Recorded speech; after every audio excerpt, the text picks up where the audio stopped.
طور پر توہین عدالت کی پروسیڈنگز کا آغاز کر دیا ہے۔ 2 ہفتے بعد یعنی 22 ستمبر کو عمران خان پر فرد جرم عائد کرنے کا فیصلہ بھی کر لیا گیا ہے۔ 22 ستمبر کو عمران خان پر فرد جرم جو ہے وہ لگائی جائے گی۔ ساتھ ہی ساتھ عدالت کی جانب سے یہ بھی کہا گیا کہ ہم تمام تر جو معاونین تھے ان کے دیے گئے دلائل سے مطمئن ہیں، لیکن عمران خان کی جانب سے جو جواب جمع کروایا گیا اس سے عدالت سیٹسفائی نہیں ہو سکی، اس لیے عدالت نے فیصلہ کیا ہے کہ عمران خان کے خلاف توہین عدالت کی کارروائی جاری رکھی جائے اور اس کا باضابطہ طور پر اب آغاز بھی کر دیا گیا ہے۔ جی ٹھیک ہے، اسلام آباد ہائی کورٹ نے 22 ستمبر کو عمران خان پر فرد جرم عائد کرنے کا فیصلہ کر لیا۔ عمران خان کے خلاف 22 ستمبر کو فرد جرم عائد کرنے کا فیصلہ کیا ہے۔ اسلام آباد ہائی کورٹ نے 22 ستمبر کو عمران خان پر فرد جرم عائد کرنے کا فیصلہ کیا ہے۔ معزز جج صاحبان کی جانب سے کہا گیا کہ عمران خان کی جانب سے جمع کرائے گئے جواب سے مطمئن نہیں ہے، عدالت کو عمران خان اپنے جواب سے مطمئن نہیں کر سکے۔ اسلام آباد ہائی کورٹ نے 22 ستمبر کو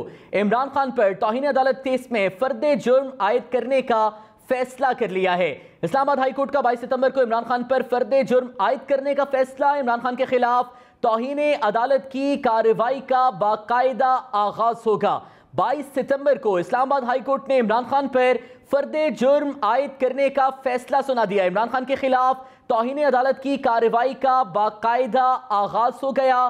معزز جج صاحبان کی جانب سے یہ کہا گیا کہ اپنے جواب سے عمران خان عدالت کو مطمئن نہیں کر سکے۔ اسلام آباد ہائی کورٹ کا 22 ستمبر کو عمران خان پر فرد جرم عائد کرنے کا فیصلہ، عمران خان کے خلاف توہین عدالت کی کارروائی کا باقاعدہ آغاز ہو گیا۔ توہین عدالت کیس میں عمران خان پر 22 ستمبر کو فرد جرم عائد کرنے کا فیصلہ کیا گیا ہے۔ توہین عدالت کی کارروائی کو باقاعدہ طور پر آگے بڑھایا جائے گا۔ اسلام آباد ہائی کورٹ سے یہ اہم خبر ہے، 22 ستمبر کو عمران خان پر توہین عدالت کیس میں فرد جرم عائد کرنے کا فیصلہ کیا گیا ہے۔ عمران خان کے خلاف توہین عدالت کی کارروائی کا باقاعدہ آغاز ہوگا۔ اسلام آباد ہائی کورٹ کا 22 ستمبر کو عمران خان پر توہین عدالت کیس میں فرد جرم عائد کرنے کا فیصلہ کیا گیا ہے۔ معزز جج صاحبان کی جانب سے یہ کہا گیا کہ عمران خان اپنے جواب سے عدالت کو مطمئن نہیں کر سکے۔ 22 ستمبر کو عمران خان پر توہین عدالت کیس میں فرد جرم عائد کرنے کا فیصلہ کیا گیا ہے۔ عمران خان کے خلاف توہین عدالت کی کارروائی کا باقاعدہ آغاز ہو گیا۔ 22 ستمبر کو اسلام آباد ہائی کورٹ نے عمران خان پر توہین عدالت کیس میں فرد جرم عائد کرنے کا فیصلہ کیا ہے۔ عمران خان کے خلاف توہین عدالت کیس کی باقاعدہ کارروائی کا آغاز ہو گیا۔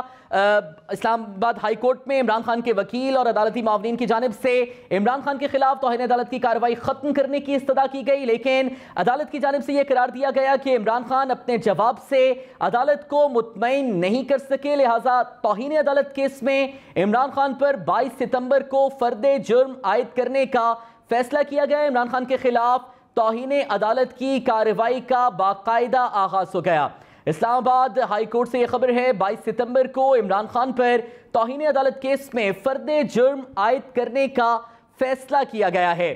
آج عمران خان کے خلاف اسلام آباد ہائی کورٹ میں توہین عدالت کیس پر یہ سماعت ہوئی۔ عمران خان کی جانب سے توہین عدالت کیس کی کارروائی ختم کرنے کی استدعا کی گئی۔ استدعا مسترد کرتے ہوئے توہین عدالت کیس میں عمران خان پر 22 ستمبر کو فرد جرم عائد کرنے کا فیصلہ کیا گیا ہے۔ اسلام آباد سے بیورو چیف جاوید سومر ہمارے ساتھ موجود ہیں۔ جاوید، کہیے گا کیا تفصیلات ہیں آپ کے پاس؟ جی بالکل سعد، ابھی کچھ ہی دیر پہلے چیف جسٹس اطہر من اللہ کی سربراہی میں 5 رکنی لارجر بینچ اپنا کمرہ عدالت میں آیا اور انہوں نے فوری طور پر آ کر یہ کہا کہ عمران خان کے خلاف توہین عدالت کی کارروائی کا آغاز شروع کیا جائے گا، اور جو توہین عدالت کی باقاعدہ کارروائی ہوگی اس حوالے سے جو طریقہ کار کے مطابق فرد جرم لاگو کی جاتی ہے توہین عدالت قانون کے مطابق، وہ فرد جرم ہے جو ہے ان کے عمران خان کے خلاف کے اوپر 22 ستمبر کو اسی عدالت میں، اسی کمرہ عدالت میں ان پر عائد کی جائے گی۔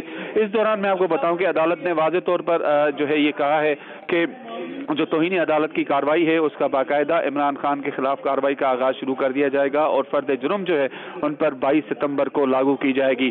اس دوران چیف جسٹس اطہر من اللہ نے واضح طور پر جتنے بھی وکلاء تھے جنہوں نے عدالت کی معاونت کی اور اس کے علاوہ جو عمران خان کے وکیل تھے ان کا بھی انہوں نے شکریہ ادا کیا کہ انہوں نے عدالت کی جو ہے وہ معاونت کی ہے، اور اس معاونت کرنے کے بعد عدالت نے واضح طور پر چیف جسٹس نے کہا کہ جو توہین عدالت کا کارروائی ہے اس کا آغاز شروع کر دیا گیا ہے، اور 22 ستمبر کو یعنی کہ اب آج سے 2 ہفتے کے بعد عمران خان کے خلاف فرد جرم عائد کی جائے گی۔ اور یہ بھی میں آپ کو بتاؤں کہ जब वक्फा हुआ था उस वक्फे के दौरान वाज़ेह तौर पर इमरान खान से जो गैर रस्मी तौर पर सहाफ़ियों की गुफ्तगू हुई है उस पर उन्होंने भी ये कहा है कि अदालत के सामने मैं कुछ वजाहत करना चाहता था और वजाहत ये करना चाहता था कि हर बात का एक तनाजुर होता है और किस तनाजुर में कोई बात की जाती है ये मैं अदालत को बताना चाहता था, लेकिन मुझे मौका नहीं दिया गया। इसके अलावा गैर रस्मी गुफ्तगू में कमरा अदालत में इमरान खान ने यह भी कहा कि IMF की रिपोर्ट पढ़ लें कि मुल्क किस तरफ जा रहा है, मुल्क के मुआशी हालात खराब हो रहे हैं और ये जो मर्जी कर लें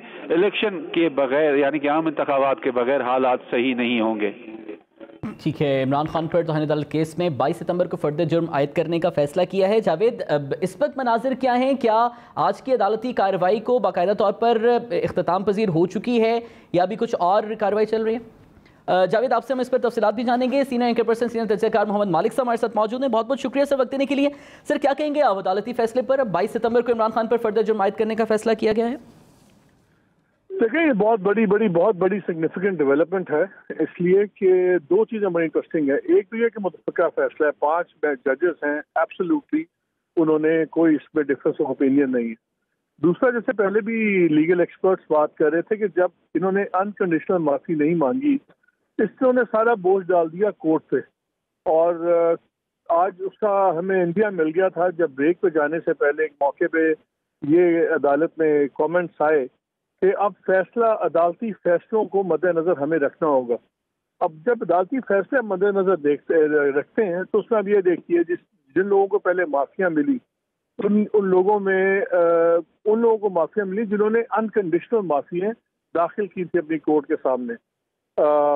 कराची से अपने जो वकील थे मुस्लिम लीग वाले जिन्होंने कहा था जमीन तंग कर देंगे, निहाल हाशमी, इतने सख्त बयान के बाद उनको माफी इसलिए मिल गई कि अनकंडीशनल उन्होंने अपॉलजी कर दी कोर्ट के सामने। तो आज जजेस ने कहा पहले कि देखें आप जैसे अभी तक तावीलें दे रहे हैं, जस्टिफाई करने की कोशिश कर रहे हैं। इस किस्म का कमेंट जस्टिस बाबा सत्तार साहब ने कहा, इसी किस्म के कमेंट चीफ जस्टिस से की तरफ से आए, तो उन्होंने तो आई थिंक एक मौका दिया था इनको हफ्ता 8 दिन पहले। और आपको याद है कोर्ट कितनी तनकीद में हुई थी कोर्ट पे कि देखिए कोर्ट्स ने एक इतना ज़्यादा लाड किया है, और मरियम नवाज की भी शायद ट्वीट्स आई, बाकी लोगों ने भी कहा कि जी कोर्ट्स इनको मौका दे रही है। मेरा ख्याल है वो जो चीफ जस्टिस ने कहा ना कि आपको ग्रेविटी ऑफ सिचुएशन का एहसास नहीं हुआ, वो लगता है कि वाकई नहीं हुआ।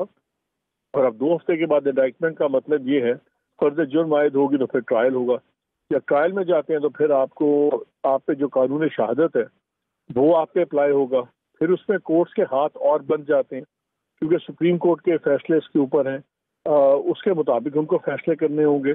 सो ये अब मसला इसकी पॉलिटिकल जो असरात हैं वो तो है ही, लेकिन इसके लीगल असरात भी हैं। आपको याद है जब यूसुफ जई गिलानी साहब डिस्क्वालीफाई हुए थे, उन्होंने एक लेटर नहीं लिखा था। जब सुप्रीम कोर्ट ने उनको कहा था, उन्होंने एक लेटर बाहर नहीं लिखा था और उसकी बेसिस पे उनको फारिग कर दिया गया था। फिर आज उन्होंने कोर्ट ने ऑब्जर्व किया कि जी जब हमने तलाल चौधरी को, दानियाल अजीज को सुप्रीम कोर्ट ने डिस्क्वालीफाई किया तो उन्होंने सिर्फ स्कैंडलाइज किया था कोर्ट को। यहाँ पे चार्ज है कि एक लोअर जज को लोअर कोर्ट की आपने जलसे में खड़े होके धमकियां दी।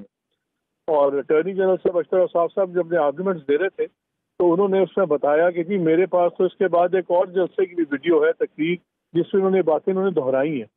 तो अगर आप ये कहें कि, और उन्होंने एक इम्पोर्टेंट नुकता ये उठाया कि देखिए कंटेम्प्ट ऑफ कोर्ट के मामला में आपको नियत और ऑब्जेक्टिव देखना होगा जो भी ऑफेंड जिस पे इल्ज़ाम लगता है। सो उस लिहाज से अब सारी चीज़ें आप देखते हैं तो वो इसलिए ये अब काफ़ी सीरियस काम है। और आपको याद है निहाल हाशमी साहब को जेल भी जाना पड़ गया था जब शुरू में, तो ये बड़ा सीरियस काम है ये इंडक्टमेंट, और इसके पॉलिटिकल बड़े सीरियस इम्प्लिकेशंस हैं। अगर वो इसमें कोई सजा हो जाती है, कुछ हो जाता है, वो तो ना अहल हो जाएंगे वज़ीर आज़म बनने के लिए, अगले 5 साल के लिए मेंबर ऑफ पार्लियामेंट नहीं बन सकेंगे। So then what happens in 2022 और 2023 अगर इलेक्शंस होते भी हैं तो इसके बहुत ज़्यादा पॉलिटिकल इम्प्लिकेशंस हैं। सो लेट्स सी, एक बड़ी इंटरेस्टिंग डेवलपमेंट हुई है और इसको बहुत से लोग देखेंगे, वो कहेंगे शायद अंग्रेजी में कहते हैं the empire strikes back, push back शुरू हो गया है। तो पावर गेम्स में बहुत कुछ होता है, लेकिन इस्लामाबाद हाई कोर्ट इसलिए इम्पोर्टेंट है थोड़ा डिफरेंट है। यहाँ पे जजेस हैं, चीफ जस्टिस जो है अतर मनीला, बाबर सत्तार, इस किस्म के जजेस हैं जो बड़े नॉन प्रोग्रेसिव और लिबरल जजेस हैं, जो हमेशा फ्रीडम ऑफ एक्सप्रेशन के लिए खड़े होते हैं। और बड़ा आपने भी देखा था जब ARY को भी खुलवाया है जस्टिस मनीला ने, तो उनके जो दलाइल थे दूसरे थे, जितनी रिलीफ मिली है एक्टिविस्ट को, सिविल सोसाइटी के लोगों को, जर्नलिस्टों को फ्रीडम ऑफ स्पीच पे, मेरा ख्याल है ये जब एक हेड बरातर मनीला अगर ये इतना सीरियस इस चीज को ले रहे हैं तो कन्वेंशन या अपनी जाती इंक्लिनेशंस के बजाय क्लियर चीज है कि उन पे सुप्रीम कोर्ट के क्लियर फैसलों का बोझ है। और अब जब ट्रायल स्टेज पे चला जाएगा तो इसलिए खतरनाक होगा कि अब लोअर कोर्ट की डिस्क्रिप्शन बहुत कम हो जाएगी। वो बाउंड है कि अगर वो पैरामीटर्स, वो पैमाना जो मुकर्रर किया है सुप्रीम कोर्ट ने अपने पहले फैसलों में, वो उससे बाहर निकल नहीं सकते। सो अनक्वालिफाइड अपॉलजी ना करके अपने आप को काफी बड़े खतरे में डाल दिया खान साहब ने। मलिक साहब, आपने लॉन्ग टर्म जो पॉलिटिकल असरात है उनका तो जिक्र किया कि अगर नाहली भी हो जाती है वर्स्ट के सिनेरियो में तो 2023 के इलेक्शंस और आइंदा 5 साल की नाहली का 2 हफ्ते में ही, जब तक फर्द जुर्म 22 सितंबर की तारीख दी गई है, इन 2 हफ्ते में क्या सियासी असरात देख रहे हैं आप आज की कार्रवाई के बाद? देखिए, बड़ा इंटरेस्टिंग ये सवाल इसलिए है कि अब हमें देखना है कि इनकी पार्टी कैसे रिस्पॉन्ड करती है। 2 ही चांसेस है ना, एक तो ये है कि बड़ा डिफाइंड पोस्टर ले ले इनकी पार्टी। आप बड़े बड़े ये गुरखे हैं इस पार्टी में जो खड़े होकर पता नहीं कह देंगे, क्या कह देंगे, वो क्या कह दें फैसलों को, क्या कह देंगे जी फैसले लिखवाए जा रहे हैं, कुछ ऐसी बातें कर दें, तो वो ज्यादा मुसीबतें खड़ी करेंगे इमरान खान के लिए। अब ये होगा कि इनका रिएक्शन कितना मैच्योर है और लीगली कितना करेक्ट है। देखें, पहले भी एक लीगल इशू को पॉलिटिकली खेला गया, अगर ये अब एक लीगल जो डेवलपमेंट आई है और एक लीगल फैसला आ रहा है, इसको भी ये पॉलिटिकली खेलेंगे तो इसके नुकसान इनको बहुत ज्यादा हो सकते हैं। अब इनको बड़ा मैच्योरली इसको देखना पड़ेगा और आई थिंक आगे जो कोर्ट्स का रवैया होगा और कोर्ट्स का जो कॉन्डक्ट होगा वो बहुत ज्यादा इन्फ्लुएंस होगा ये अगले 2 हफ्तों में ये क्या करते हैं। मालिक साहब, ये भी सवाल किया गया कि बतौर साबिक वज़ीर-ए-आज़म क्या इमरान खान को ग्रेविटी ऑफ द इशू का एहसास नहीं था? अब अदालत पहुंचने पर उन्होंने गैर रस्मी गुफ्तगू में ये कहा कि मैं जेल जाकर ज़्यादा खतरनाक हो जाऊंगा। अब अपने तज्जिए में क्या आप खान साहब की स्टेटमेंट को एक स्विंग स्टेटमेंट लेंगे या आप समझते हैं